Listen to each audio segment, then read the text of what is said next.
tetragrammaton.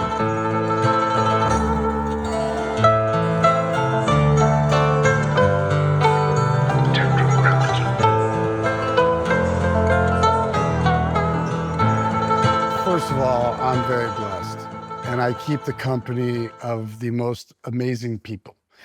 I've always known this, but when you lose some friends, you start taking a good look at life. And then, like with Joey, I try to explain to people, because people are really hard on me with Joey because, we separated, the band, and, but human beings don't know the story. Real friends don't tell it because of love. And you get older, you start recognizing it. No one in my career has really stopped me and asked me what the album cover was or why this. I'm not trying to force it down anybody anymore, I never was. I just love art. And that was my job, was to be this visionary sort of, Paul Gray, the bass player who I started the band with, he always said I was going to change the face of metal the way it looks. Yeah. And you did. I didn't recognize that until he was gone. And with Joey, I didn't recognize how great he was and how blessed I was to be in his presence, because I was like, yo, you're late. I carried your drum set up. Don't do it again. I'm going to kick it down the stairs. And he's like, I'd like to see it. We were bros. Yeah. I wasn't. And you were kids. Yeah. I'm not stopping. I knew his double bass was sick.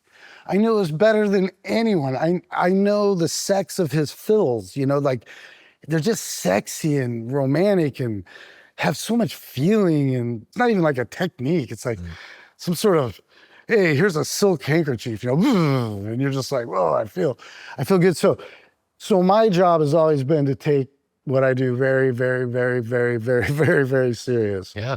Almost too serious, because what's too serious? Well, hard to say. Too serious is for the norm. I end up being around a lot of norm. Yeah. And so they make me feel crazy. So your choice is to dumb yourself down to the norm. Yeah. That's not acceptable. Yeah, no, and I don't do it, but I do walk around like a crazy man. They will make me believe that I'm crazy and that, I got to bring it down to the norm. And I'm like, well, we all know that A, that's not happening. B, that doesn't sound correct to me in life anyway. So I just have always wanted to do my very best and be the biggest I could be, because the company I keep, I believe in luck, because I just do. You experienced it. I've experienced part of it. luck, but I'm more blessed than I am lucky. Yeah. And I would never perpetrate to be something I'm not. So my whole life has been this question of everybody, what happens next? And, I learned from a very early age with trauma. I learned very early that we weren't getting out of here. And if we were, it was the only thing any of us were going to do. And we're all going to do it differently. That makes it pretty original. But since everybody's doing it, how original is it really? It sounds like the same for everybody, so I got to dig in on that.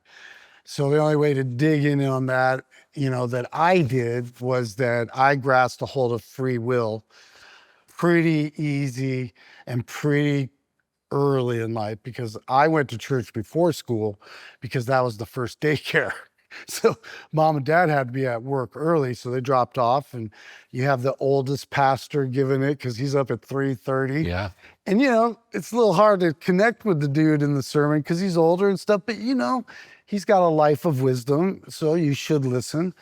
So when Paul would say to me, you're going to change metal, this isn't any disrespect. What I would say is I looked at him and I said, does that mean I'm going to change the leather jacket and the jean jacket with the patches? I'm going to get to motivate some stuff, And he's like, yeah. Yeah. And he's like, but that stuff's still going to be around. I'm like, hey, I'm not knocking it. Yeah. But you're saying I'm going to change metal, and I don't have brothers and sisters. I'm the only child that lived in my basement. Anything I got, I had to get myself. There was no one helping. No. So I don't know what metal is to you. Paul Gray would watch Slayer in a parking lot in LA somewhere. before they're big time Slayer, like in a parking lot. He's telling me these stories, East LA kid, or Culver City, and going to these shows. And he did really well with me, and he showed me my path. And he thought my path was crescendos and breakdowns and big rejoices. So he showed me Rage Against the Machine. He went right to the big breakdown, actually played into it and played it before it. So I didn't even really get to hear it go down. He's like, oh, sorry, back, play it. Comes down, fuck you, I won't do what you tell me, boom. And I just looked at him and he handed me the tape. He's like, that's yours. He's like, that's who I think, you're. And he was right. I was a 4/4 drummer. I played some jazz, but I'm really good at 4/4. What's the music you grew up on? I grew up on Monterey Pop Festival, Hendrix, the band, Elvis, so much Beatles you can't even imagine. I mean, my mom would tell me once a week, don't ever forget the Beatles are the greatest band ever and always will be. Yeah. And I'm like, whatever. I'm like, who's Flat Top? Turns out she was right. Yeah. And then get the PhD in rock and roll. And, I'm working with you. And Greg Fiddleman tells me, hey, half this board is the double fantasy board or whatever. And I'm like, so yeah, Beatles, Lennon's my sort of superhero. He'd be who I probably would have hung out with if he would have had me. Was there a seed idea for Slipknot? Well, interesting enough, there was like a Walgreens in a mall, and my mom was walking me in the mall, and I was holding her hand, and I was on the right side, and they put the vinyl in the window, a big long window. It had to be 30 foot long, and you just see all the new releases out in the front. And Kiss Dynasty, the silver got me, and the black got me. And I just stopped, and my mom's hand went, and I was just staring at Gene Simmons. Yeah. And my mom goes, you like that? And I go, yeah, I don't know. What is it? And she's like, let's go look. So you had never heard of Kiss before that? First experience. And we walked around the corner, and she goes, is this it? And I go, yeah. And she goes, what do you like about it? I'm like, look at this guy. I go, I want to look like that. And I told her that. I go, that's me. And she goes, what do you mean it's you? I go, I don't know. I go, I realize it's makeup. I'm like, is this a band? And she's like, yeah, it's a band, and this is what they wear. And I was like, that's what I mean. I'm like, if I was wearing makeup, I'd be this guy. I would not be the guy with the star. The cat's cool. It's still too... It's not you. It's not me. And I'm like, I love the Spaceman, but he's got to be the guitar player or something, like he's NASA. So I'm like, I'm worried about this space. I'm not going to that space. Mm-hmm. But Gene, those eyes and that conviction. So my mom's like, let me look at it. She looked at it. She's like, I'll get it for you if you want it. I was like, that'd be cool. So we got it, went right home, and I'd already been taught how to work vinyl, was listening to my mom's records. How old were you, would you say? It's way before 6th grade. It's got to be 3rd or 4th grade. It's pretty early. 80, 81. Mm-hmm. But I can remember sitting in front of my mom's stereo, Indian style, just checking it out. And I'm, like I said, I'm an only child, so my imagination is where I live. So that I can just sit there and just, I'm already playing things in my mind. So then they started buying me all the records. I remember they got me Destroyer next. Yeah. And then my dad went on a trip, and he came back with Kiss Alive 2. And when I saw the picture of Gene on the back with the sweat and the blood, I was like, okay, this isn't a bunch of guys just wearing makeup. I don't know what this guy's about. Like, I'm not into dark, scary stuff, but it was me. I'm like, I want the blood. And, I went through some stuff as a kid, and who knows where the real brain goes because of what we go through, or why I literally wanted to be Gene Simmons. I don't know. Was it because my mom would explain the bob haircuts that the Beatles had, and then she would explain Jim Morrison and go, look at how beautiful he is. She's like, if I wasn't married to your dad, and I would hang out with Jim Morrison, but if I wanted to be dirty, it'd be Rod Stewart. And I'd just be like, Mom, what are you talking about? But so I learned a lot. But anyway, that was my first thing. Lots of records start coming, and then somehow I was on my journey. So, Quiet Riot came, Motley Crue, everything AC/DC. I mean, they're a big contributor to my life. Yeah. I mean, I could talk to you for hours and hours about just what they are. God, I mean, man, I don't think a lot of people know that they have a movie, Let There Be Rock, that movie. And when they would show it in a movie theater in Des Moines, people would dress up like Angus Young. And when he would do his solo, they would run up and down the thing, the hat, the schoolboy stuff. And we'd all stand up, and this is just a movie, and we're in Des Moines, so we're lucky if anything makes it. But I saw Kiss was my very first concert, and I remember there was a smell in the air, and I was like, I don't know what that smell is, but I like it. And I feel like I'm at home with that. I go, I don't know what it is. I remember talking to my friends, like, what is that? Yeah. Someone's like, oh, it's marijuana or whatever. And I was like, smells good. And then I noticed that all the high schools were there, because I just grew up in a different time where there was a lot of static if you were in the wrong part of town. And that's how you did it. There was no internet, it's how you burn off steam, I guess. But so Kiss brought everyone together. Kiss brought everyone together, and I was like, I'm home. Yeah. I don't know how I got here. I didn't know this existed. And I had gone to a lot of shows with my dad. He took me to Jerry Lee, Ray Charles, a lot of B.B. King, John Cougar Mellencamp, Dolly Parton, Bo Cephas. But those were more things he liked. Yeah. My dad said this. He goes, I don't really understand what you kids listen to and what that's about, but if you're going to get into music, I want you to know where it came from. Your mom does a real good job telling you about the Beatles and the Doors and stuff, but I'm going to take you to Ray Charles. And you're going to get older and you're going to say, I saw Ray Charles. And you're going to be able to explain it because you love music, and you're going to get goosebumps and you're going to feel this. So I remember having a big opinion about the shows my dad would take me to. Yeah. And I really look forward to them. Would your parents play music in the house? My mom, my dad, and I mean this in the most loving way, but my dad was an alcoholic and he had a lot going on. And so he wasn't really present because of things he was suffering from, So mom played the music, and she noticed very early that I gravitated to it, that I could get some peace, and that maybe it was even better than going out and playing kickball, because maybe I had some built up aggression a little bit, and I'm actually, got some things going on because of what's going on here, but we're not going to know that until I'm older and I'm being imprinted. But music, I almost got expelled out of high school for temper, and they finally did this biofeedback crap on me and I lost my way. They brainwashed me basically for a bit.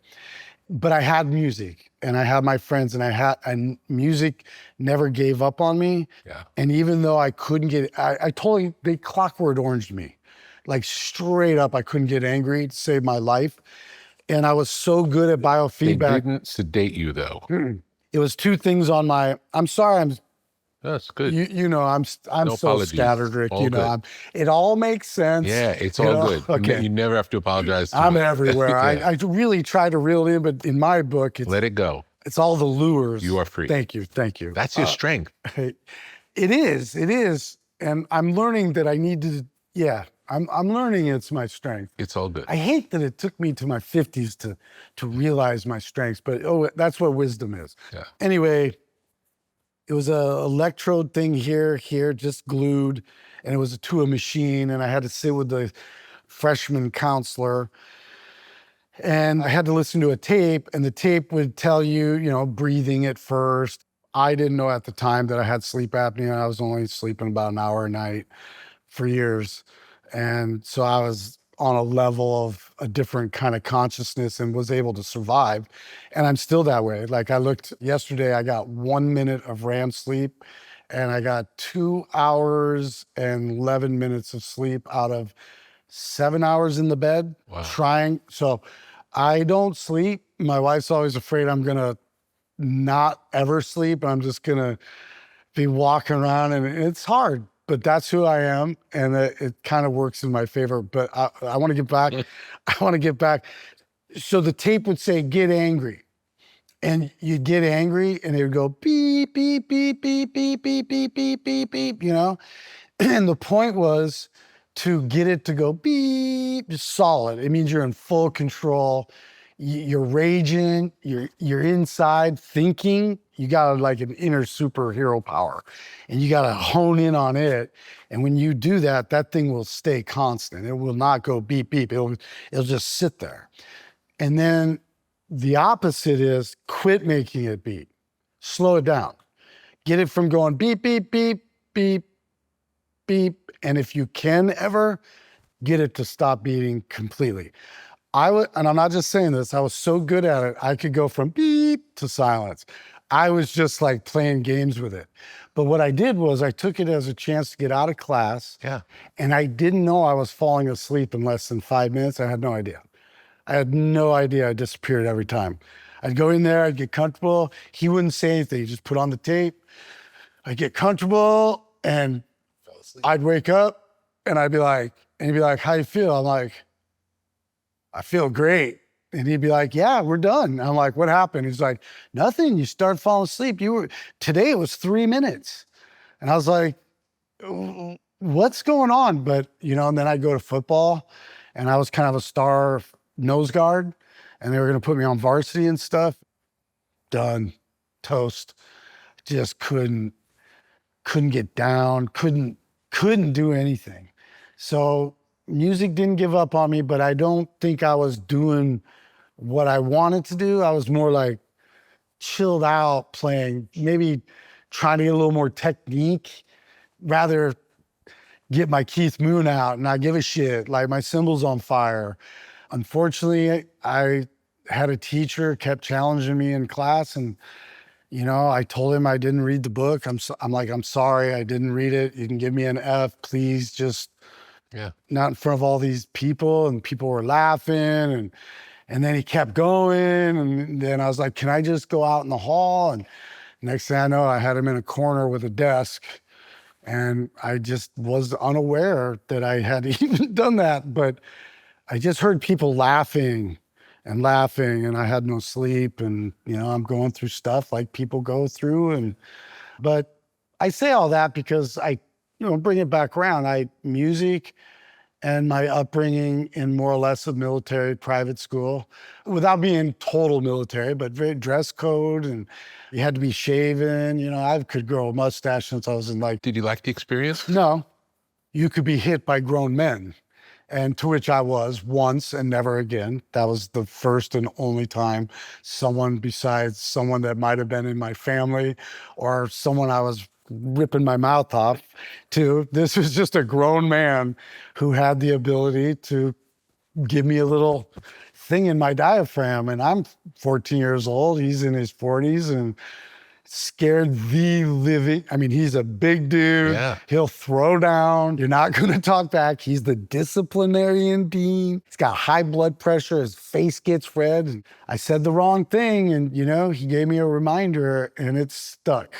I was like, no grown man will ever put their hands on me again because of my mouth and my attitude and no sleep and no one understands me. No. No grown man is going to touch me ever again because it scarred me.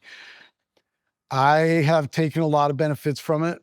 If you look at Slipknot, I love military issue feeling. I like to have a purpose. I like to be on time. I like to be separated. The culture, the community.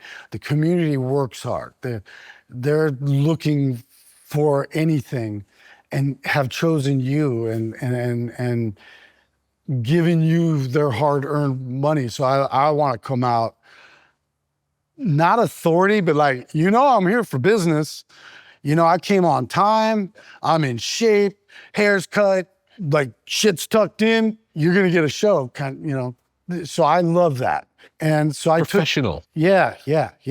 And imagine the girls at a Catholic school, they're all trying to outdo each other. So, the shirts get more starched, crazier collars, everyone's looking top notch. Yeah. It's not fun being told what to do, But if you can make it through and later in life, you're like, you know, I like making my bed. When I come back later, it's made and I can start fresh. I don't have to try and put together something. So I took a lot of benefit. Good habits. Good habits, discipline the right way. Yeah. I don't know how I graduated. I think they just got me out. I would bet money on it. It was a different time. Yeah. There was no way they were dealing with me. I pulled up on senior finals day and I had 4 tests and I had to get D's in order to get out of high school. And I pulled up, my bro pulled up, he's like, are we going to Pink Floyd? And I was like, you driving? He goes, yeah. I grabbed my cigarettes, got in his little Chevette. We got on the highway with like $60 between us, took off to northern Iowa to the Unidome in Cedar Falls and watched Pink Floyd do the momentary lapse of reason. Yeah, Dogs of War, all that stuff. Anyway, Unidome, we pull up, totally blow off senior finals. I'm flunking anyway. I'm like, I'm going to Pink Floyd. How was the show? Oh my God. I chose to be sober for it because, you know, we drank beer and stuff back then. And I was like, no, I'm going to fucking. You want to take it in. And by then, being a senior, I mean, I'm already been through the Zeppelin, the Who, you know, the whole class, because older kids are like Pink Floyd. And now Pink Floyd, obviously, with me, they got the movie, they got the videos, they got the art, they got the crazy songs. That's what I always wanted for Slipknot. I wanted to be the Slipknot Pink Floyd, you know, have the art, you know, have other things driving. If the riffs are going to be there, why not have a phoenix with the riff and have it work together because of band members.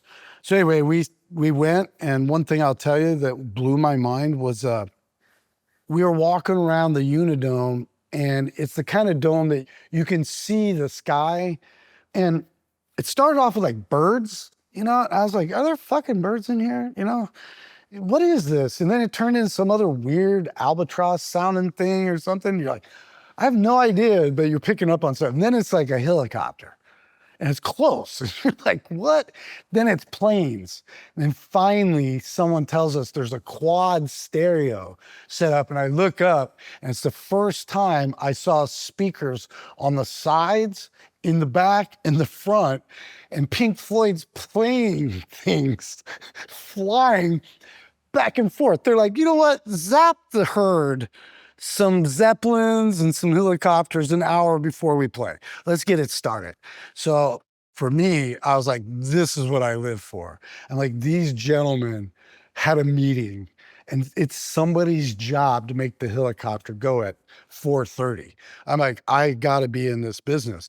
So then right when the sun goes down, and I read this in the paper, but right when the sun goes down, Shine On You Crazy Diamond starts playing. You know, all this stuff, and everyone just goosebumps. And now there's a different vibe. And I read in the paper that they do that every show. They begin their show right when the sun sets. So every day it's somebody's job to say, today the sun in Cincinnati is setting at this time. Yeah. Yesterday it was this time. Get your tea because we're moving up a half an hour. And I just thought, rock and roll. On cue. You know, they had the pig, and the the flying pig's pig. testicles were as big as a bus, you know, and it was just flying over. People had the eyes, and then there was the bed came flying down with the guy on it. None of us saw that, and an explosion, and changed my life. And then I got to take my mom to it several years later, but that was Division Bell. They played in an outdoor stadium in Ames, 30 miles away, and I didn't buy tickets. I told my mom I was going to get scalp tickets, and she was really mad. And I said, just trust your son. I learned a couple things, man. This is my people. And she's like, whatever. And I went over, and I'm like, here's my guy. And I went over, and I walked her up to the 15th row, and my mom was in tears. Wow. She was just like, how? And I was like, Mom, it's just money. I'm like, somebody got some tickets, and they asked for 4 times, and going to pay rent. And my mom's here, and we're here. And she loved Comfortably Numb, and she loved that band. So again, religious, like you can't being a band, Slipknot can't exist if I'm not going to full duty my duty and my soul. And I have peers like Pink Floyd introducing how far you can take it. Not saying this is how you should do it. No. This is how we do it. Yeah, examples But- of what but- it can be. Look at what we stumbled across. Yeah. We're not going to have opening bands, and we're going to play right at sunset, and people are going to remember it. And here I am 40 years later telling the story, So cheers. I never heard that before either, and it's a great idea. It really hit. It connects you to the planet. It's like, it's much bigger than the music when it's in time with the cycle. And everyone just thread it in true vibration, Yeah. true frequency. Through all of this, through your love of music growing up, did you know this is what I'm going to do? I did. Same first Kiss concert. What happened was King Cobra was playing, which was cool. Carmen had a book out, Modern Drummer.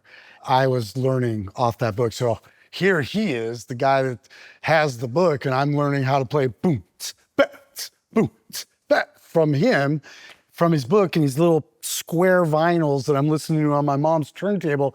And they're so analog. If you can ever get your hand on an original Modern Drummer book that has the original square plastic vinyl, it's every drum beat. Yeah. He'll be like, all right, number 33, and a 1, and a 2, 1, 2, and then it's like straight Zeppelin.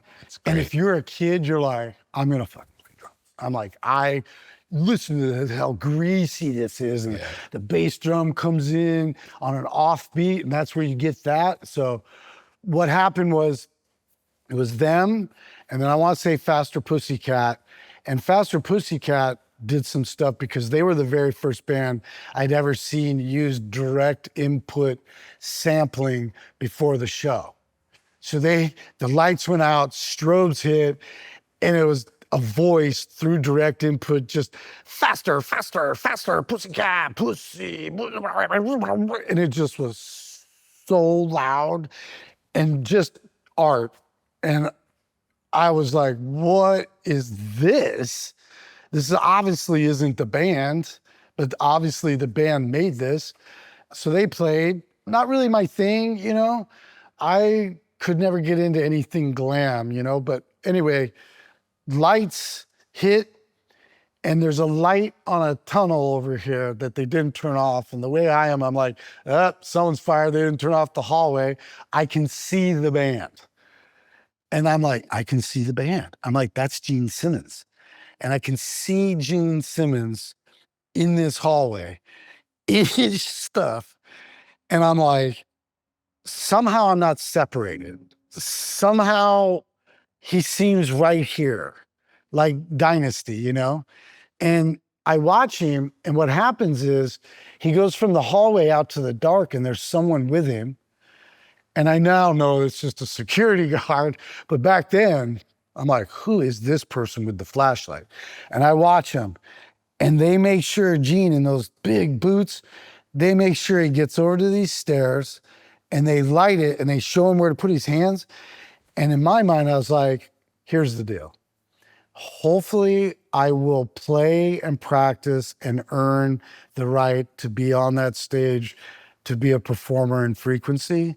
That's the way I want it. Yeah. But if not, I'm carrying the flashlight. I'll be with one band my whole career. There'll be stories about me, about how I know things before things. And before I get fired, I'll go on a vacation till I missed before the drama starts. So I'm like, I will be that guy. I will get a manager job. I will get, I didn't know about front of house. No, but you knew this was going to be your life in one aspect or another. One aspect or another. So we get signed. We come to. Tell me how the band comes together. What's the first conversation? Well, it's a good one because Jim Root, the guitar player, was the last member to get into Slipknot. We were already signed when it came in, okay? Why I bring this up is because all of us were in different bands, and we all opened up for his band. I see. He was in the biggest band, metal band, thrash. They had lanyards. Jim's hair was down to his butt. How much of a scene was there? Rick, I can't even tell you. It's so big.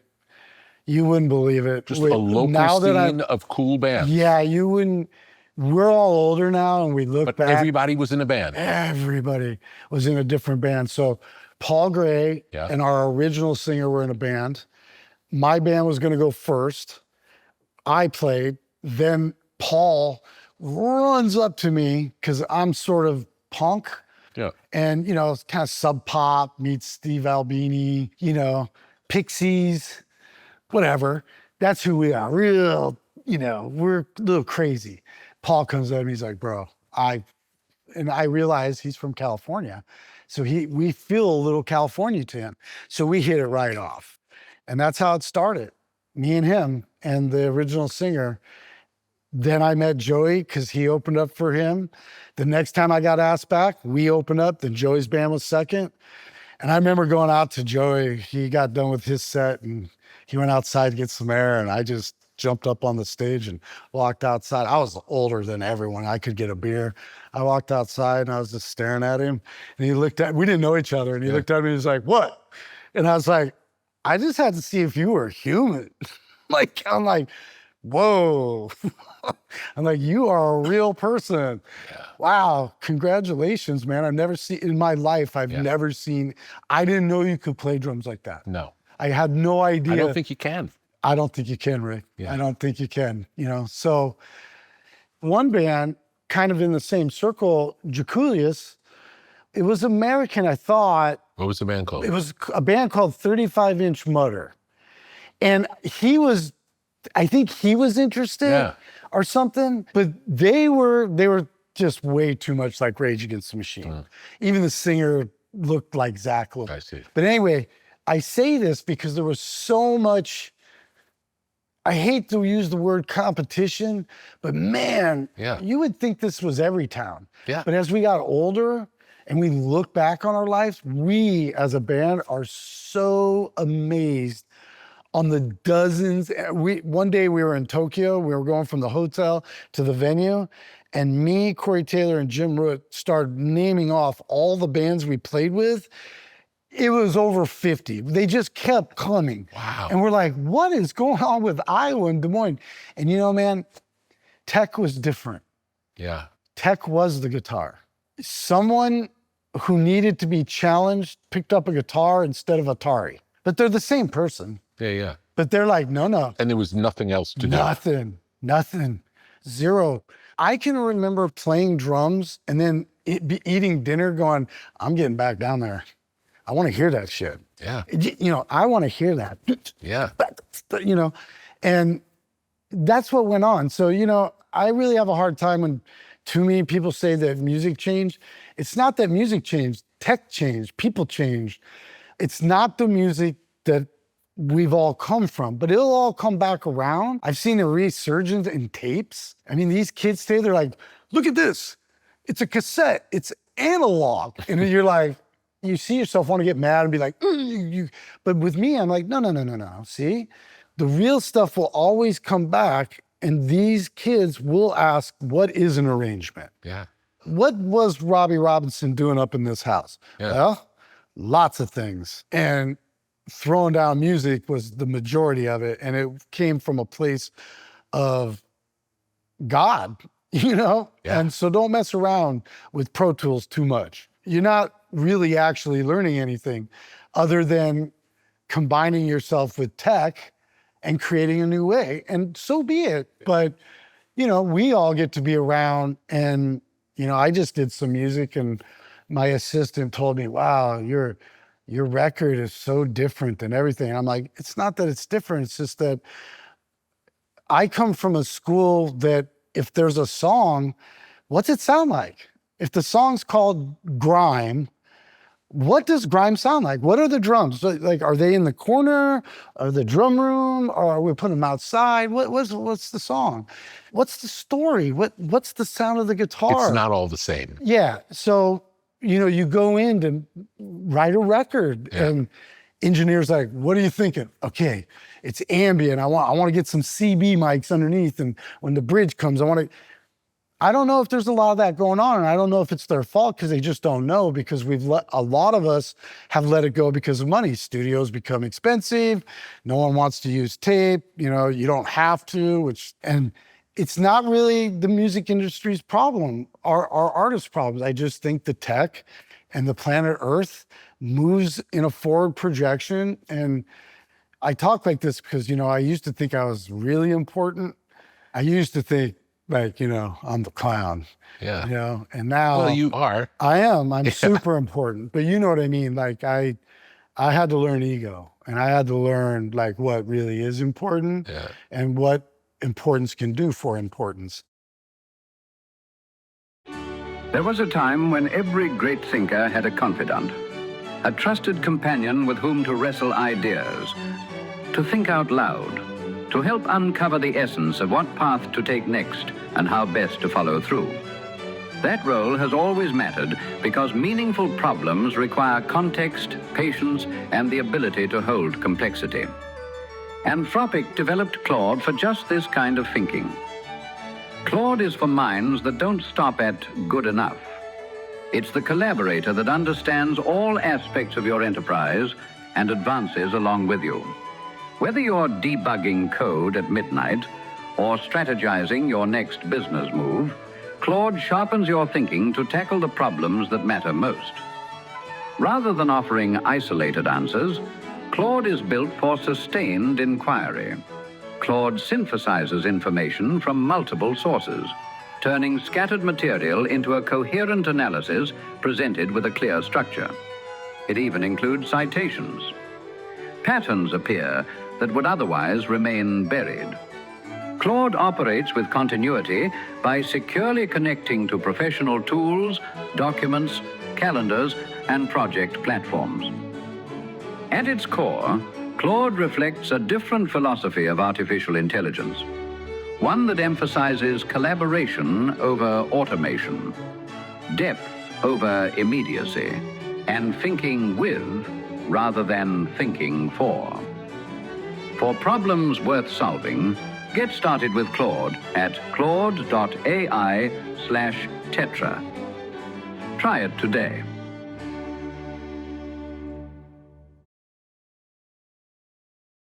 How did you end up with 9 people? It was a sound. I can remember Joey and I sitting around, and he'd grab me all the time after practice and be like, 9? And I'd be like, so what?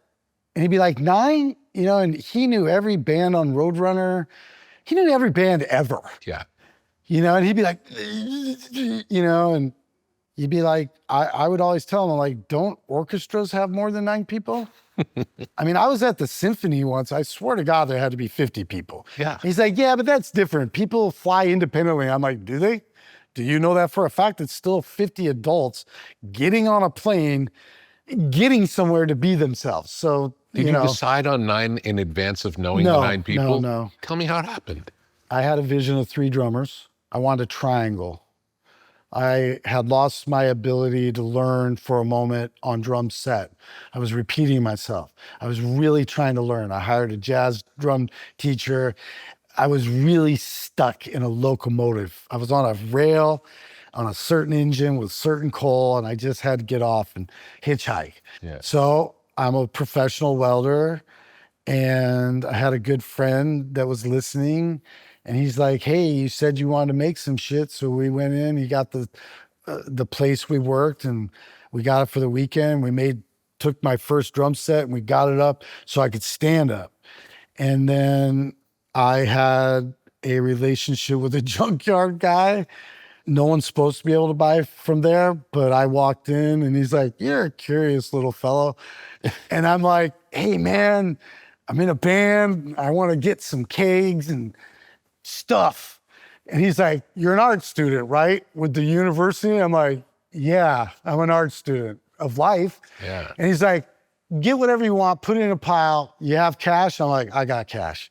And so I'd walk around and I'd get kegs and 30-gallon drums, 50-gallon drums, everything and anything that I thought had a sound. So the original lead singer was a drummer too. And he felt he lost his way on drumming. And he felt he didn't have what it took for the technique. So if they were going to do him and Paul and Joey, all those guys were in death metal bands. And Andy was a drummer, and he just felt he couldn't cut that drumming. So he wanted to be a singer, and he can growl. And to this day, he's the man. So he's like, I'm not going to give up my drumming either. And I was like, you play those. So I made him drums, and I had drums. And originally Slipknot was less people, and the original lead singer was the other drummer, and he was more up front. And what was wonderful about that situation is he was a very technical, if black metal, thrash. Other musicians as well, or just the three of you? Paul Gray playing guitar, Andy Rowell playing the drums and singing. A gentleman by the name of Donnie Steele was playing guitar, and I was playing drum set. Right. And we all agreed that there was going to be a metal drummer coming in. But, and I always hated that because I told him, I'm going to stand up. But, I was jamming and I was, so you just have to learn, Right. And then one day I was in Colorado, and Andy and Paul invited Joey to come over without telling me. So I drove back from Colorado. You already knew Joey, though. Yeah, I knew him. Was this after you had seen him? Yeah, several times, yeah. So Joey was told I wasn't going to be at practice, and I left Colorado at like 4 a.m, left my family, and I came to practice. My wife thought I was nuts. I was like, Joey's not coming to my band practice. Wow. So I came, and we played 3 songs, and I looked at him at the end. I just looked at him, and I said, need me to play anything again? He goes, nah. I was like, I didn't think so. I was like, you want to use my sticks? He's like, could I? And I go, yeah. He took them. And he goes, is it okay if I play your drum set? And I was like, of course, man, that's what we're here for. And I'm big brother, man, and I'm a much different person. I'm pretty aggro, dreadlocks, and I'm ready. I am. It's time for life. I got 2 kids. It's time to get going. Either shut up or get a job. So he sits down and he goes, can I move the snare a little bit? And I go, of course. And he goes, and I was like, right? And then Paul's like, you want to jam one of them? He goes, let's play that last one, which was the song Sick, which is the first song we ever wrote. Man, they counted that shit off. And what I remember most, besides what he was doing, is the incredible ability to retain what those guys just played with me. It was like a tornado hit my life. I was just like, I have no idea what's happening right now. Yeah. But I was so impressed he just heard it once. I was the drummer, disregarded, taken to a level of insanity, one time through from beginning to end. And I just didn't know talent like that. I didn't know practice like that. I didn't know talent. So we did a bunch of things, and then I got on the drums with the singer, and Joey was just laughing. He loved it. And we got done with practice, and we went outside, and I go to Joey, okay, are you in or out? He goes, I got to think about it. And I'm a pretty aggro person. I got right up in his face. I go, what do you mean you got to think about it? There's no thinking about it. You're either in or you're out. That's not how this works, son. I'm like, we got problems. What do you mean? You're going to put me on hold? You're going to put Paul Gray on hold like that? I swear, Rick, it wasn't 10 years. It might have been 5, 6, 7 years. Maybe around the time we did an album with you. Yeah. He told me once, we're having a drink or something. He goes, hey, can I tell you something? I go, oh, you're going to give me something in life? He goes, yeah, I'm going to give you something. You're going to like it. I go, what? He goes, that day you asked me if I, wanted in, I told you I'm going to think about it. I go, yeah. That might have started me and you off in a bad way, you and me, and we're laughing. And he goes, well, the truth is that if you wouldn't have let me in the band, I would have taken your idea and started the son of a bitch. I would have done it. I'm like, what do you mean you would have done it? And he's like, I would have got Paul. I would have done the 3 drummer thing, but a little different. I was like, now we're arguing again, but I was like, thanks, man. Thanks, And he goes, bro, I just practiced and did my thing and had played with so many people. And then you show up with 3 drums and because I was in right away, man. I'm playing just like I play now. Yeah. Just really, so, and then what happened was we were like, Paul's going to play bass, so we need another guitar player. Why did Paul switch to bass? Because Paul's originally a guitar player. Yeah. And maybe he just wasn't going to be as good as he needed to be as fast as we were moving. I see. He was a genius. And if he wanted to get up every day and practice more, he could do anything. But we were slow moving together, know? So bass was easier. He could write. And Joey and Paul were always like, no, this is starting. So we got the drums. Paul's like, I'm going to have to do the bass to communicate and write the riffs with Joey. And we're going to need guitar players. So we got a guitar player that was in Joey's band. His name was Josh Brainerd. Josh Brainerd is actually on our first album. He quit after we came home. We went back to Indigo Ranch with Ross Robinson for another 3 months to redo one song, Spit It Out. And that's when Jim came, and we redid Spit It Out at the same tempo. But the version we did in Des Moines ourselves just smokes all of it. So they had to keep it, and no one was really happy about it because you got this album made up at Indigo Ranch, and then you have this song that got us signed that we recorded ourselves that you can't recreate. So if you go to the first album, self-titled, the version that is on the self-titled, Spit It Out, is our original record recorded in Des Moines, Iowa. So Sid was added to it, and Ross and Joey did a mix. So it's, a different version as far as quality. But just to give you a little information, the reason why it happened was Ross, when we pre-pro'd and recorded, we did a faster version and a slower version. But he didn't do one the same tempo because he thought, you have this. I see. Then we went away and the label's like, no to the fast one, no to the slow one. We should really try to get one the same. They spent all the money to try to get it, and you just couldn't create. Because it's magic. It was when we were in the basement and that happened, we stopped and looked at each other, and we all knew something entered reality, and it was different. It's the greatest. It was the greatest. I tell people it's never been better than that. That's it. Never been better than that. I remember looking at people, and we only got half the song. We played it 50 times, 30, 50 times to try and get somewhere. Yeah. But we only got to like half. We were all so excited to come in the next day. 4 days later, Wait and Bleed, just starting to roll. A week later, Liberate. A week later, No Life. Just now, it's just, we're revising now, like poetry. We're like, let's go back to Sick and look at a few things. And, oh, man, Spit It Out just, Can we listen to that? Yeah.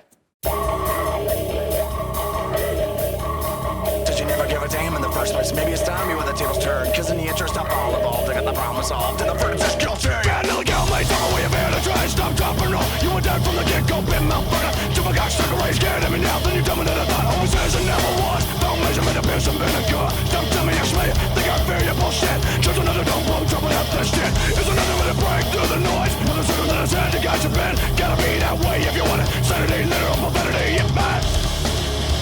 Smash it out. All you wanna do is shut me down. All you wanna do is step me around. Smash it out. All you wanna do is shut me down. All you wanna do is step you out. Maybe it's the way you gotta spend a lot of room. I'm trying to keep it on you, living special even when you realize. Step out first. I guess it's time to bury your ass with the chrome straight to the dome. You hear me right, bitch? Out in the sun. And if you know it's good, just shut up and fake for the backstab. Don't you know your distance? That's why I'm feeling the odds that you can't share. Making a minute back, boy, I don't hear shit, cause I can't sit it out. Come on, I get a face full of tactic, living up bar, going home in a basket. You gotta pull the power, no, nothing nice, that shit. Well, like that, something pale, don't protect. And you can none if you want, but I'll find you coming up behind you. Spin it out. All you wanna do is shut me down. All I wanna do is step you out. Spin it out. All you wanna do is shut me down. All I wanna do is step you out.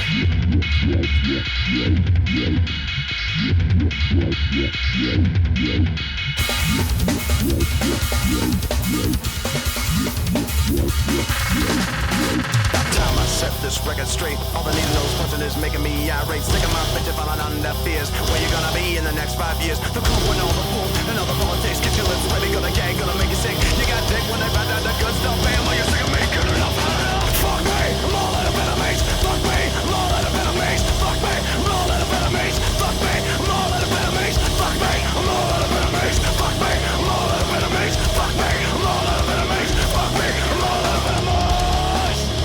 Right. They want to take me down. I want to step you out. Spread it out. They want to take me down. I want to stretch you out. Spread. Spread. Spread it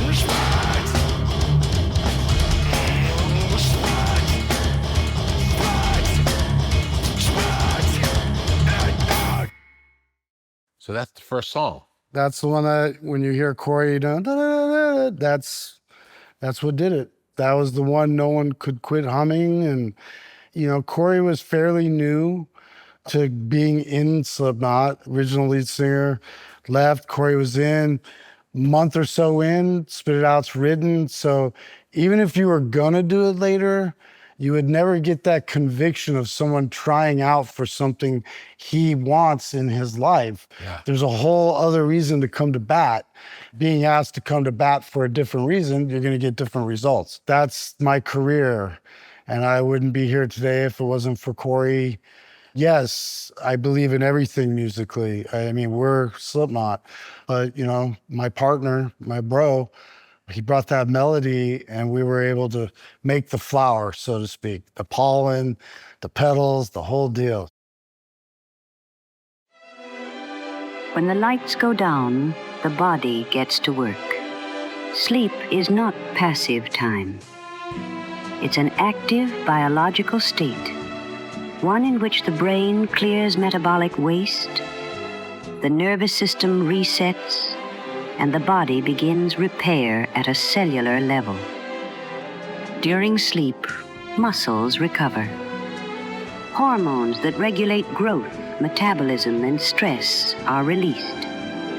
Memory is consolidated. Immune activity increases. After years of research and development, AG1 has formulated AGZ, a nighttime drink designed to support the body during this essential nightly window. Each serving provides magnesium and zinc, minerals studied for their roles in nervous system function and recovery, alongside carefully selected botanicals to help the body transition from stimulation to rest. AGZ doesn't induce sleep. It supports the physiological conditions that allow sleep and the work that happens during it to unfold naturally. No artificial sweeteners, no GMOs, gluten-free and dairy-free. AG1 powers up the day. AGZ settles down the night. Together, they reflect a simple idea. Health isn't built in one moment. It's built over a full 24-hour cycle.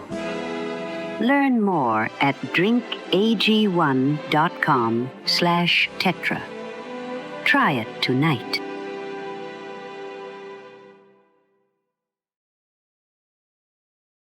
What was the first show you guys ever did? First show we did was a Thursday night in a bar that I ended up buying to get us signed. It was called Safari. It's next to a law college called Drake University. I live right down the street, sort of inner city. Yeah. Maybe about 8 blocks from where it went down, you know, every night. The bar, I knew the owner, a good friend of mine. I said, look, we all grew up in this bar in the South Side. It's too far. I'm going to create a new scene. We got to do a new thing. You have bands here. I want a Saturday night. He's like, I'll give you a Thursday.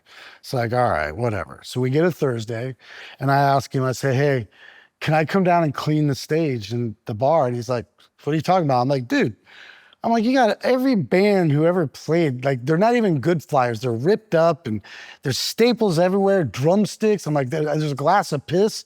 I'm like, I'll do it for free. I'm like, my band's playing, man. It's got to be on. He's like, you're nuts. Gives me the key. I go in there. I clean the whole place with my kids, and we're pulling staples and want it to look nice. I get the wires done. So we have a show, and I say all this because we get about 150 people there, maybe 50 to 150. I don't know. We could watch the video. And Corey Taylor's there, and we throw down. What's the reaction? People are just like, we're a lot scarier. Okay. I mean, how could you be scary? We're scary because there's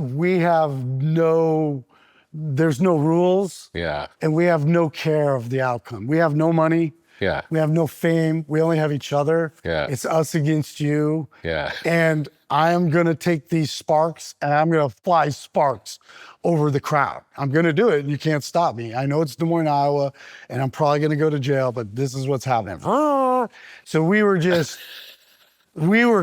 the original singer wore a fur that used to be my aunt's, like this shawl. It had all these minks and he wore it over long underwear. And then he'd go get Boonesberry wine and gaff tape it up. And it was scary. We were slower and we had a thing and people couldn't move. And we would always come in through the front. So we'd start the sampling and everyone would move. And then we would come in through the front, and Clown would show up. Push your way through the crowd. And I'd push some biggest guy, could just get my hands on his face and go, wow. And he'd be like, turn around, and then he'd go, oh my God, what is this? And there he would be. We get on stage, Corey Taylor's at the first show, comes up to me afterwards, and he goes, bro, that just changed my life. We're playing tomorrow, we don't have an opener, do you guys want to play? And I was like, yeah, let me talk to the band. I don't do anything that's not planned. Yeah. But if I can get a hold of everyone. Until the show starts. That's right. Absolutely. Yeah. So I tell him, everyone's still here. Maybe we can plan this. Okay. Because I'll just leave the fucking equipment here and we'll come in and throw down. Mm-hmm. So it works out. So we open up for Stone Sour, and I don't know if people know that. I'm proud of this, That's great. And because that shows you how invested Corey was in his own career. That's his other band. And that band predates Slipknot. Yes, 100%. And I'm so proud of that. Yeah. So we open up and they play. We have a great night. More people come. They have a crowd. We get done. This guy comes up and goes, hey, I want you and Corey's band to play over at this house. We're getting kicked out and it's getting demolished, so we're gonna break it up. And I was like, it's not planned, we're not doing it. I'm not doing it, sounds risky. Like, what do you mean it's getting demolished? I'm like, no. So I decline. Yeah. I'm like, two's enough, we're gonna regroup. So everyone goes to the party, I got kids, I go home. And I get a call at 3 a.m. It's Paul Gray. And he's like, my brother got arrested at that party. And so did my best friend, Frank. Go bail him out. I was like, get out of here. What do you mean go bail him out? He's like, go bail him out. You got the money. I'm like, man, how much is it? He's like, it seemed like $1 million. It's like $350. I was like, all right, I'll see what I can do. So I go over to my dad. I'm like, I'm sorry, man. Got a couple bros in jail. He's like, no problem, can't have your friends in jail. Gives me the money, I go down. Cops aren't very nice, I'm like, hey, I'm here to, they're like, sit down, they'll be out here in about an hour. So who's there? Corey Taylor, sitting right there. And I go, fancy seeing you? He goes, yeah, who are you here bailing out? I'm like, Tony Gray, Frank Plumley. He's like, yeah, I'm here to get Junior. And Corey Taylor and I got to sit down for 2 hours and talk. He didn't know, but I was like, where are you from? Where's your mom? Where's your dad? Did you go to high school? How long you been singing? What's your favorite music? What do you want to do when you grow up? What are you doing with Stone Sour? I just really enjoyed his company and we just got off so well. And then when the time came, all hell was breaking loose with our original singer. We already had a crowd of 1,500 people probably, and all hell broke. How long did that take? We were big. I started the band when I was 26, and I helped get it signed right at 29, and I was on the road at 30. So a couple of years, and then he quit. Well, he was on his way out, and everybody was like, what are we gonna do? And I'm like, there's only one thing to do.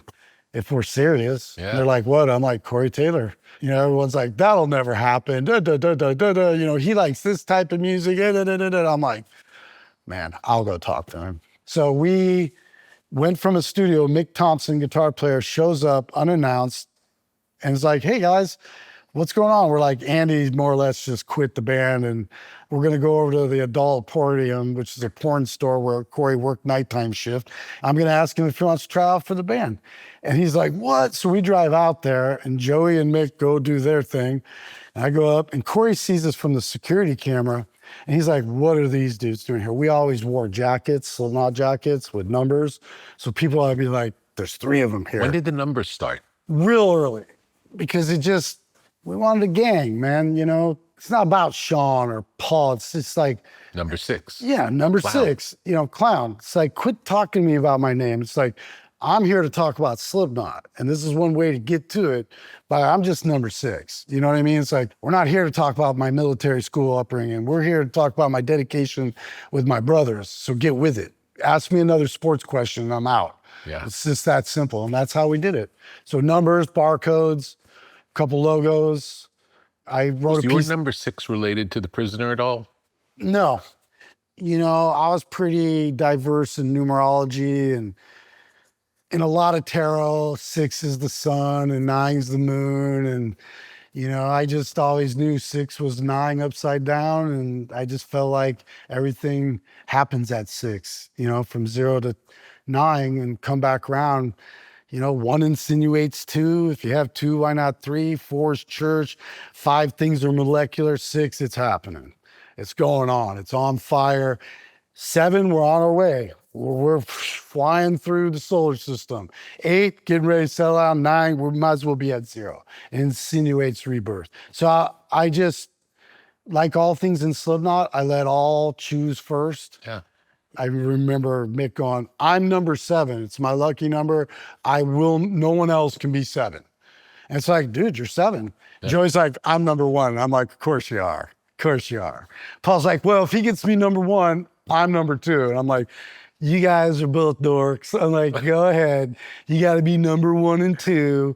They're like, what are you? And I'm like, you know what I am. Everybody knows what I am. And everybody had already decided. And I'm like, they're like, what? What hasn't been taken? And I'm like, 6, man. They're like, because 6 is it's a number that's around a lot. Yeah. And, you know, they take it dark, but I don't care. Take it biblical. Take it where you need to, because I am. It's what I've established, and it's the only thing that's going to represent me. And then Sid got in the band, and we're like, you know, him and I were having a little moment. He's very challenging, which I like. He pushes. Yeah. And you should be pushed. And he's pushing me a little bit on the numbers, right? I go, so what number are you? Because I'm ready to shut him down. You're not going to be 12. You're not going to be 13. He just looks me right in the face and goes, 0. And at that moment, 0 hadn't even crossed my mind. And when he took it, it was like pages were written in a Bible. It was like, of course you are. Yeah. So if you think about it, we're 9 guys, but we're 0 through 8. And then when the singer left, we had to have a singer. That added a number because we had to get someone to play the drums because Corey wasn't going to play those drums like the original singer. Then Craig was an original guitar player who replaced Donnie. And when he left, it was like, don't leave, just be a sampler. Do the web stuff, be proactive, but you do the 808s. You do the Here Comes the Pain. Sid will do the scratching, the jungle. And then Sid came in, and that's when I was telling you, Joey would just be like, 9? What are we doing? Because Joey literally would be like, they're not going to give us enough tour support. I'm like, what the fuck is tour support? Pardon my language, but I'm just like, what is tour support? He's like, you're so weird, like you don't know. And I'm like, what is it you want? He's like, I want to get signed. I'm like, what does that mean? Yeah. He's like, I want to get a record label. And I was like, do you mean like the big W on the back of Diver Down, Warner Brothers? He's like, exactly. I'm like, well, yeah, I like that label, Interscope. And he's like, no, I'm going to get you a list. I'm like, bro, I'll just go to a bank and get a loan. He's like, it doesn't work that way.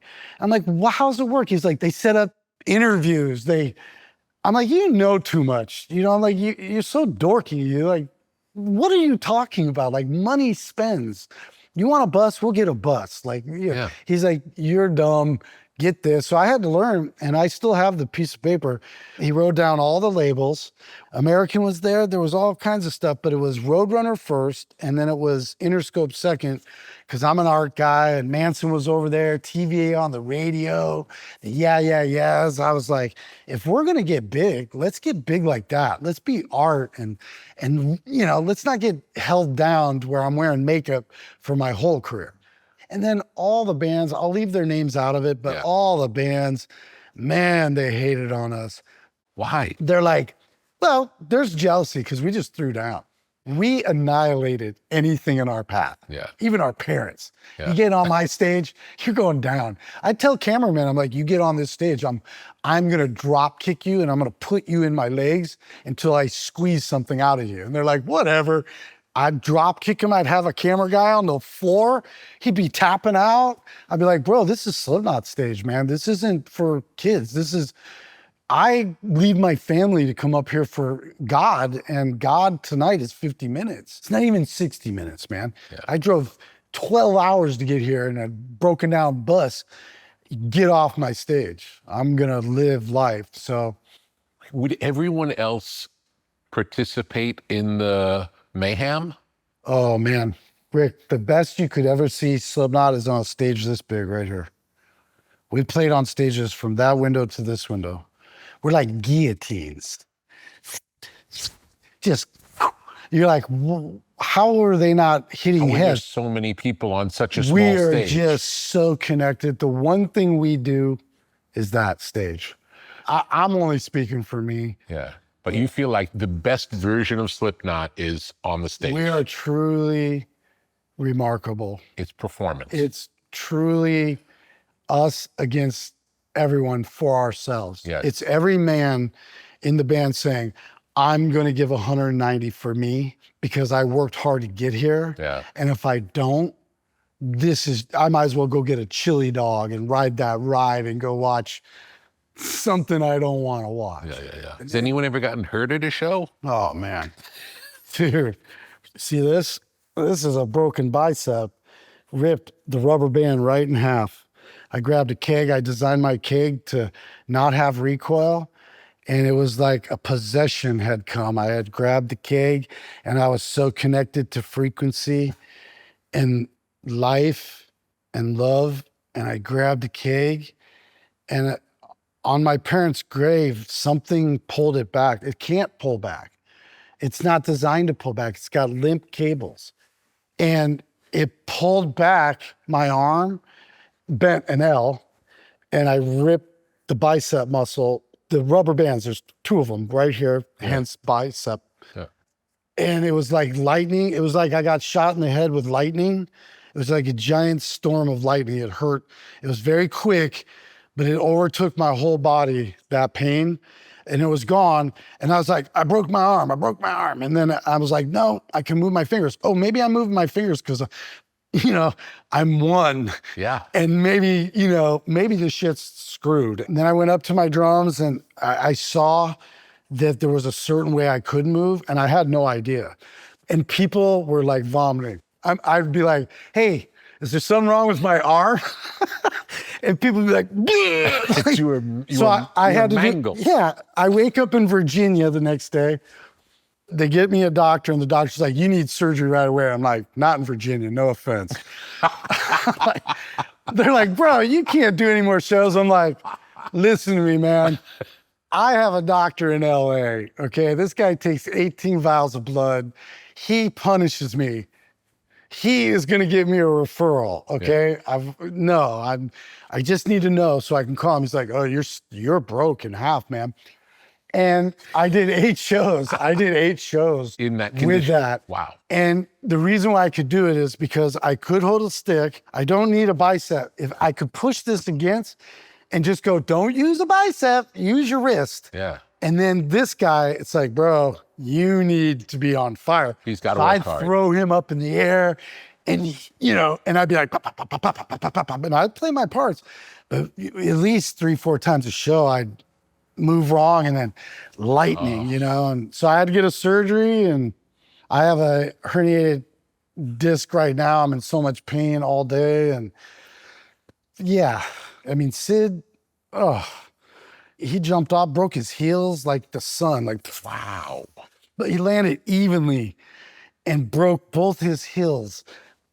Just, I mean, like this, which was, they said is great because it could heal evenly. But can you imagine? He did every show.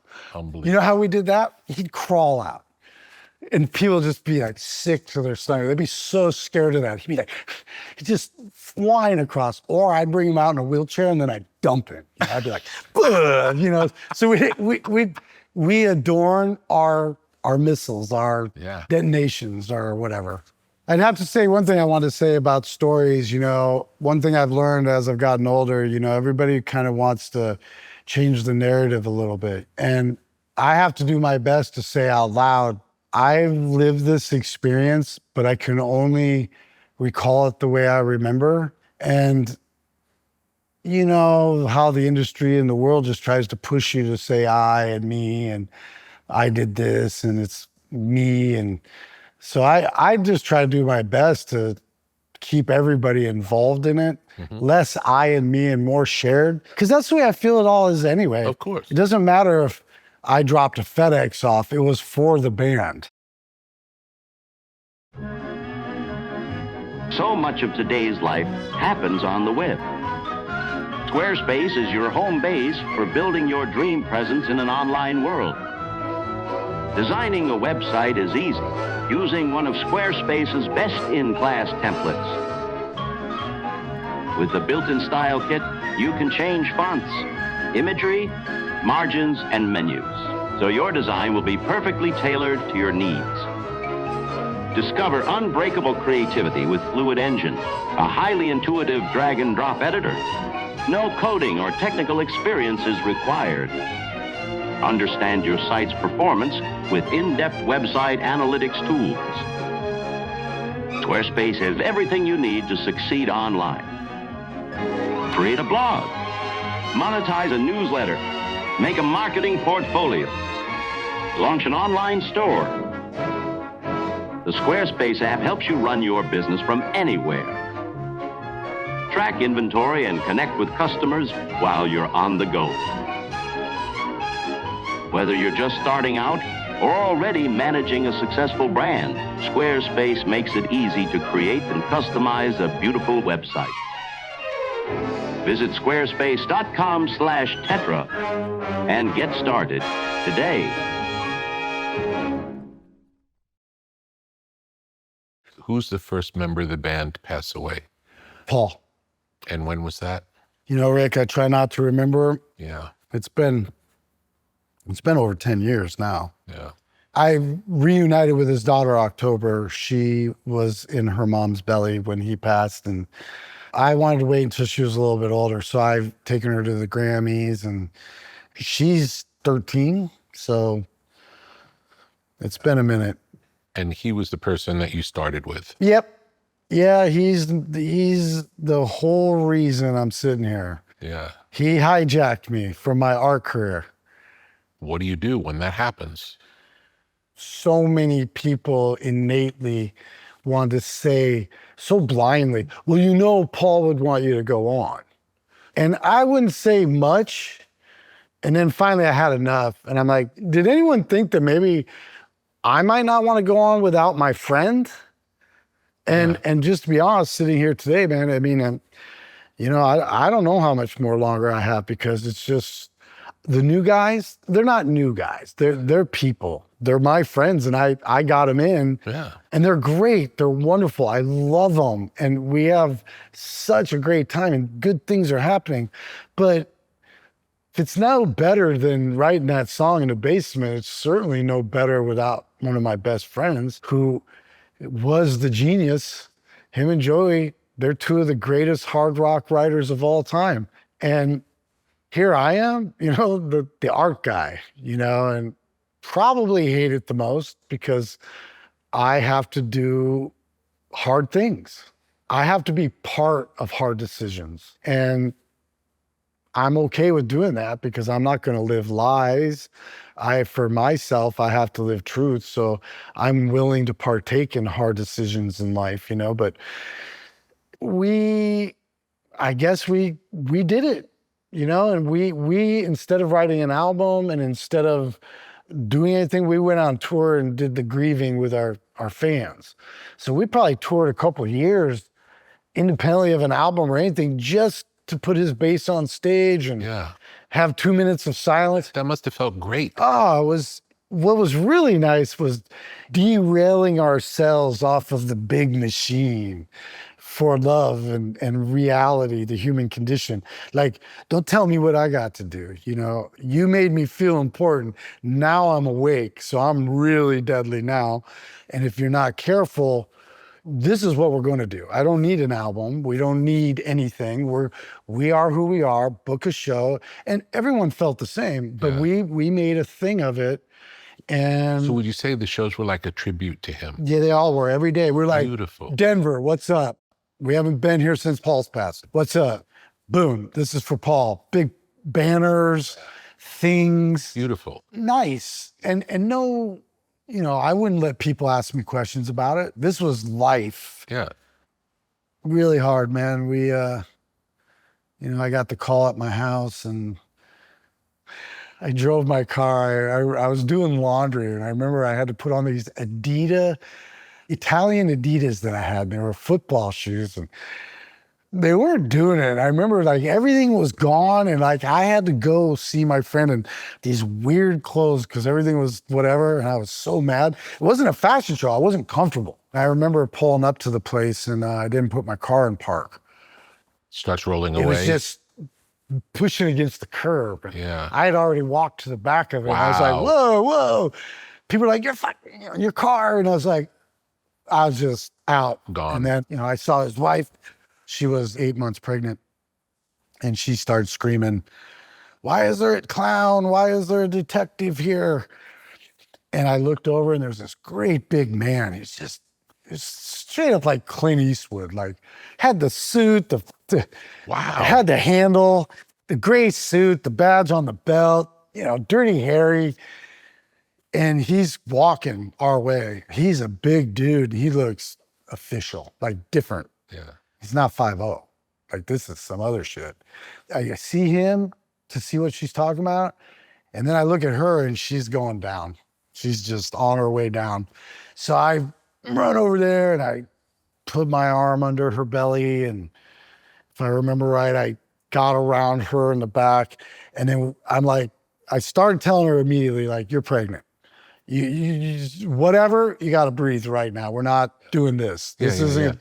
So we got into emotion and I was able to get her down and, then all the worst things from there. Wow. I went in, I thought I was going to get to see my friend. This guy took me in a stairway and I realized he was questioning me. And I was crying and I got up and I go, you're questioning me. And he goes, son, listen to me. We don't know how your friend passed.